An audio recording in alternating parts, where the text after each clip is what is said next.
What's up, folks? Welcome back to the channel. Boozer here. Thanks for stopping by.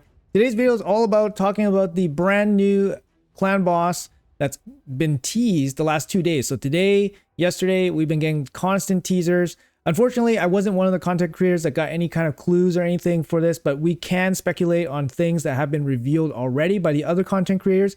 I will be providing links to all their videos in the description below, so make sure you guys check it out. It's really fun to talk about these kind of speculations, but I got my own ideas about this, I think, and I'll tell you guys why I think those things are likely to happen or could happen. And of course, let me know your ideas in the comments below. There's a lot that we don't know about this new clan boss, so it's always fun to have these speculation videos once in a while. So quickly going here, these are the three kind of handwritten notes that we've gotten about this new creature. It's an anomalous creature, continues to grow, efforts to understand its birth commencing, 2 beast divers already slain. This is on day 1 by the Night Revenants. It's kind of interesting that they would put like a scientist, maybe they're thinking about Theodore, maybe. Anomalous creature. When I read anomalous, it kind of feels like it's, it's, I don't know, it feels like tentacle-y, right? But I'm not too sure. Efforts to understand its birth commencing, so I guess we don't know where it came from, and that's fine. It's just for some lure and stuff. Beast divers, I'm not too sure what that means. Maybe it's very strong. So on day 72, the next little handwritten note here, facing it alone pointless, surround it. So we need a whole team, ideally. I'm not sure what surround it mean. That could be a clue. Divert its attention, so that could be taunt, that could be provoke. That could be other ways to maybe you can make some kind of mischief tank. Maybe it favors certain affinities or something. Give it too many targets, so overwhelm it with targets. Seems okay. All these are hints, right? Subject to be baited. Territorial, interesting. And of course here it looks like the image of a lion as well. If you can look back here, it looks like the image of a lion. So it could be baited, could be territorial. Like I said, maybe it's interested in certain champions or stats. Territorial, maybe we have to enter some area to encounter it or something. Use that, outlast it, tire it, then strike. So I guess we have to set it up and then we can attack to inflict damage. Anyways, these are very hard clues to put together, but let's see what we already know. They already released part of the kits on 2 of the forms already. So this was released yesterday. It's the Viper form. I'm not going to go over it in its entirety, but we know the first form is a Viper form. And against this, you basically bring block debuffs to shut down the poisons and all the debuffs coming your way. And you're kind of good. You could use like 9-piece protection to protect it. You could use Alatreon, which is probably the GOAT because he brings a protected block debuff. Another thing that's very interesting about this boss setup is that he has an ability called Necrosis, which we don't know what it is yet. Necrosis, I would assume, is probably some kind of decay. Maybe it constantly decays your champion, similar to poisons. Maybe it's like a tick per turn or something like that, or a tick per the boss's turn, perhaps. But yeah, we don't know anything about that right now. The other thing that's interesting is that whenever this clan boss kills an enemy, remove any block active skill debuff on itself. So for a boss, usually this doesn't work, block active skills, but against this boss, block active skill works. So it might be a way to actually just completely shut down all his skills, forcing him into his A1, making him a little bit more manageable. That would be interesting. I think this maybe gives access or extra use to like champions like Loki, right? Loki is basically a free login champion that everyone should, that everyone should have that have been playing for, more than a couple months. And he has this very rare and important debuff that can, maybe deal with this part of the boss.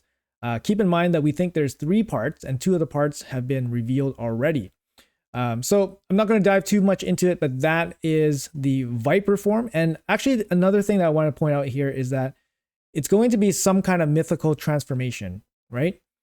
It's interesting here that it says ultimate form as opposed to alternate form. So it's not going to be Viper into mythical, into, alternate form of Viper. And it's not going to be Ram into alternate form of Ram. It's not going to be Lion into alternate form of Lion. So it's not going to be 6 forms. I think there's going to be 4 bosses that we have to fight. The Viper, the Ram, the Lion, and they transform into one singular ultimate form. How he reaches that, we don't know. Maybe he reaches that when he, you know, like the clan boss currently after 50% affinity or whatever, right? We don't know. We don't know how that happens, but it makes sense that you fight one each, and then when they transform into the ultimate form, it's all three combined into a singular unit. Again, that's just my speculation, but it totally makes sense for me. And we have no idea what the ultimate form's ability could be. It could be a mix of all three. It could be, you know, the existing skills mashed up into one champion. Who knows, right? We have no idea. But I would assume a brand new kit, and they'll probably have all three of the special abilities, right? So you have Necrosis, and then the Ram. I'll show you guys the kit for the Ram here. He also has a special ability as well. All right, so I compiled all the images individually into one long image. Again, these images I found on Scratch's video. I'll link the video in the description below if you guys want a breakdown on all the other content creators' opinions on it. But here we go. We got the Ram form leaked, or not leaked, but teased today. So we know there's a Viper form and there's a Ram form.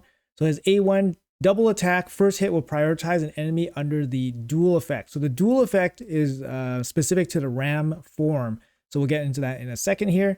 Each hit decreases a target's turn meter by 50%. That's a pretty big chunk. If the target's turn meter is less than 50%, also place a stun. That's pretty nasty. That's a pretty nasty A1.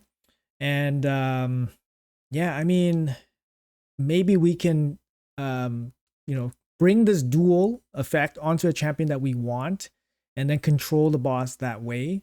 Looks like maybe resistance can stop the stun or the turn meter drop. So that might be something that works out as well. Oh, so nasty. Extra turn if the stun debuff was placed. Very, very nasty indeed. The A2 here, Hammer, Tail, Quake, attacks one enemy, then attacks all other enemies. So it looks like single target into an AoE. So that means one target gets a double hit. Well, actually, no, attacks one enemy, then attacks all other enemies. Okay, all other enemies. So it's single hit for everybody. Increases the damage dealt to all other enemies by 1% for each 1 HP lost by the initial target, up to 50%. Okay, so if you can bait the Ram to hit something that doesn't lose that much HP, then that could be some way to mitigate some of the damage. Also places stuns on all enemies except the initial target for 1 turn. Okay, that's pretty bad. Also decreases the turn meter of all enemies except the initial target by 50% if the stun debuff was resisted or blocked. Okay, so now the strategy of using resist kind of goes out the window. Then removes any block debuffs buff from the enemy. So resisted or blocked. So I guess, man, this is tough. I guess first you need block debuffs to stop the stun, but then you're going to have the turn meter pushback on you for this, and then they remove the block debuffs. So then you have a chance to reapply it afterwards, I guess. Finally places increased crit rate debuff. No, decrease crit rate, and then I guess decrease crit damage, decrease speed on all enemies for 2 turns. That's pretty nasty. His A3 increases the damage inflicted by 10% for each buff converted into a debuff by this skill. So it looks like he has something similar to Amius where he can convert buffs into debuffs. And maybe he can convert debuffs into buffs similar to Amius. Who knows? This part is blurred out. If the damage dealt by the skill is equal to or greater than 20% of the target's max HP, repeat the attack.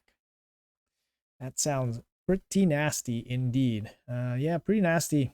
We don't know what kind of debuffs are being applied here. It looks like there's a ton. There's 6 different highlighted texts. Could be 6 different debuffs. Again, same thing here. The Unholy Metamorphosis. Transform the new clan boss into the ultimate form. Again, the key wording here is the ultimate form, not the alternate form, which should mean that there's only one form that all 3 of them transform into, which makes sense, right? His next passive, his second passive, when the new clan boss is under fear or true fear, there you go, fear or true fear, the damage reduction effect from duel does not activate. Again, we'll look over duel here. Decrease the chance of fear or true fear debuff activating on the new clan boss by 25%. So you can never 100% apply fear unless there's a champion that applies irresistible fear somewhere. I'm not too sure. I don't recall. But yeah, if you have 100% fear, then it's going to go down to 75% chance. Increase the new clan boss turn meter by 50% whenever a skill of the new clan boss does not activate because of fear. So he has ways to kick out of fear. So 50% turn meter, so he gets another turn faster. Remove any fear or true fear debuffs from the new clan boss after activation, including protected debuffs. So you only get one fear out of it. If it's a multi-turn fear, I guess you only get one fear out of it, and then he just kicks it off. Okay, I mean, that's pretty strong, right? So it's going to be hard to control this guy, like, permanently. Passive effect, so there's no cooldown on it and whatnot. So what's next here? Active effect. At the beginning of the new clan boss's turn, place the dual effect on the new clan boss and an enemy with the lowest crit damage. The effect cannot be resisted or blocked, and it's on a cooldown. Looks like a 5-turn cooldown there. So he places the dual effect. Okay, so that's the new effect that we can see. His next passive effect, when attacked, reflects 25% of that damage the clan boss receives back to the attacker unless they have a dual effect. So it seems like the dual champion has an advantage against this boss. They take less damage. They take less damage. They don't take the reflect damage. So the key is the dual champion has the lowest crit damage. So that is how you can bait the dual effect. Now we have to make sure that the dual affected champion needs to somehow kill this boss or deal damage to this boss. Anyways, bunch of blurred out stuff here. Almighty Ram. So this is his immunities and stuff. So the important part here is the fear is not part of his immunity. So fear is going to be a big part of it. Big part of the way you can control this champion. Yeah, it's showing the limitations on HP burn, poisons, War Master, smite, all that stuff. They just need to say all this stuff to cover their butts. So yeah, that's part of it. So let's talk about the dual effect real quick here. So dual effect is placed on the producer and this target. So on the boss and the target. When the dual effect is active, the producer, so that means the clan boss, can use any skill against the target, while the target is limited to only using their default skill against the producer. Similar to provoke. Okay, the producer deals 50% more damage to the target under the dual effect. Champions not under a dual effect deal 50% less damage who are in a duel. That is freaking interesting, man. This is a tough cookie to figure out. So the dual affected champion won't take reflect damage and then is dealing less damage. No, takes more damage from the boss, but doesn't take the reflect damage. Okay. And then the rest of your team deals 50% less damage. Okay. To end the duel, champions must deplete the producer's duel bar. Okay, so it must be an extra bar. This bar is equal to 1% of the producer's max HP. Okay, so we have to deal 1% max HP damage. Once the requisite damage is dealt, the dual effect is removed. Keep in mind it's like a 5-turn to cooldown, I believe, for the active effect for the duel. So it's not going to occur all the time. The dual effect has priority over taunt, veil, and perfect veil buffs. So it can basically bypass all that stuff. The example, the producer of the dual effect will always target the enemy under the dual effect rather than the champion under a taunt. Okay, so it can bypass taunt. If the target of a dual effect is under veil per veil, they will still be targeted by the effects. Okay. So they're covering all their bases. I mean, just so many words, right? The thing is, a lot of this will potentially be kind of obsolete once it gets released, right? Because if you think about like how Amius is overly complicated, a lot of his kit we basically ignore in the super end game. Of course, when you're still struggling through trying to complete it, it's going to be difficult, and all of this could be in effect. But later in the game, a lot of this might not even be that important, or some things can be ignored. But we don't know the full picture yet. Obviously, there's some things still blurred out, and we don't know the third basically form, the third head or whatever, and we don't know what's going to happen for the ultimate form. So it's very interesting. Obviously, this one is a lot different than the Viper form, which deals poisons to you. This one's more of a stun, but it feels like this one can be controlled, right? This one can be controlled a little bit, maybe with fear, for example. So right now, the champions with increased value are going to be block active skill champions, fear champions, and then obviously we're going to need something against the final form. So I believe the new boss will have a structure similar to the clan boss. So you have all the difficulties up to Ultra Nightmare, I believe. And in terms of rewards, I honestly feel that this is probably the time to release Void mythical champions. They can kind of soft launch it in terms of having maybe just like 3 or 4, launch 3 or 4 or 5 Void mythicals, and give the rewards in this new clan boss. But the way they're probably going to give it that I think makes sense would be in a quartz format, similar to how Hydra gives you, Hydra Clash gives you these primal quartz. I could see them doing it primal void quartz coming from the clan boss. This void clan boss, right? Great Void. It's not, you don't have to directly attach the Great Void to void primal quartz, but I would think it kind of makes sense. And to me, I feel like this is a everyday thing because there's 3 heads and an ultimate form. So I feel like it's possible that you fight each head you fight 1 head per day, similar to how you fight Iron Twins Affinity every day. So you fight 1 head per day, and if you kill all 3, you can fight the ultimate form on the 4th day, and it's going to be like that kind of rotation.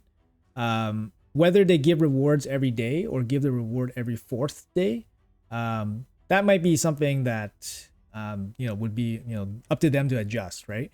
But I feel like it's possible that you have to fight the 3 heads, 1 per day, and then you'll get the ultimate form, maybe a key to the ultimate form on the 4th day, and then maybe on the 4th day they'll give you the rewards. And personally, I think Void Primal Quartz makes a lot of sense to show up in this format, right? You don't have to give like tons of quartz. You could give way less than this. You could give like 15 quartz, for example, instead of 75 quartz. You could give way less, 25 quartz. Just an example, right? But you definitely don't need to give like top amounts just to even it out compared to primal mythicals.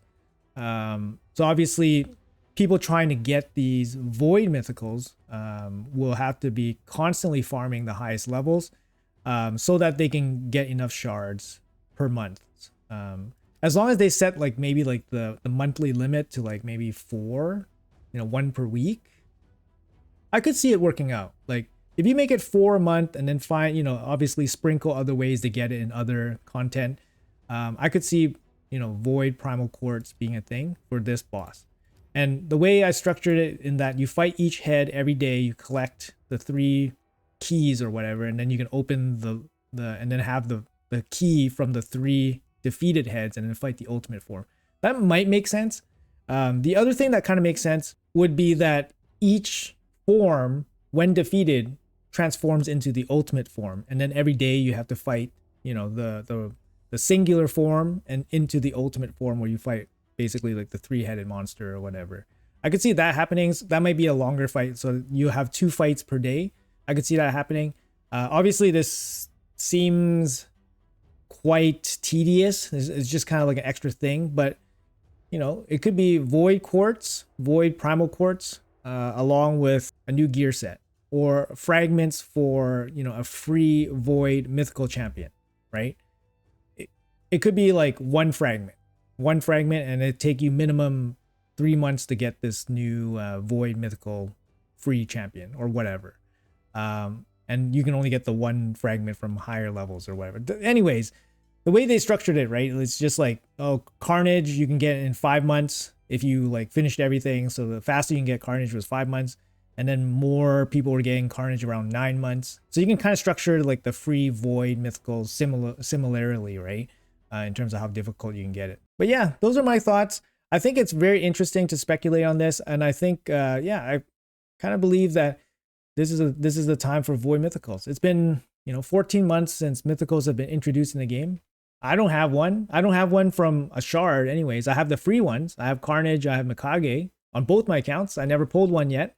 I've been trying to do all the primal shards, get them in events, and live arena and all that stuff, but like, you know, not, I haven't been lucky, right? I haven't gotten, you know, I do Centranos, get the remnants. I haven't been lucky to get the primal yet. But you know, I wouldn't put it past them, especially since Aristocrat is selling Plarium, and they only probably own them for another 3 months on the books. So I'm not sure where the money goes, but I'm sure, you know, Plarium, Aristocrat probably still takes the revenue that they still make in the next 3 months before they ship it over to MTG, right? So I wouldn't be surprised if there's a push for more content, just to get the revenues swollen up. And yeah. Anyways, guys, thanks for watching. Hopefully these videos are insightful. Again, I will link everybody that's had a little piece of this, these clues and stuff for this new boss in the description and the pinned comment below. Make sure you guys check out everybody's video. It's actually pretty cool to hear everybody's thoughts. Yeah, let me know in the comments below what you guys think is going to happen with all this, and any cool ideas on how to deal with this. I think Loki strikes me as a potential, you know, value surge increase champion. And also there's not too many fear champions out there, so those champions will definitely get a little bit of a boost in terms of their value as well. But anyways, guys, appreciate your time as always, and I'll see you guys in the next video.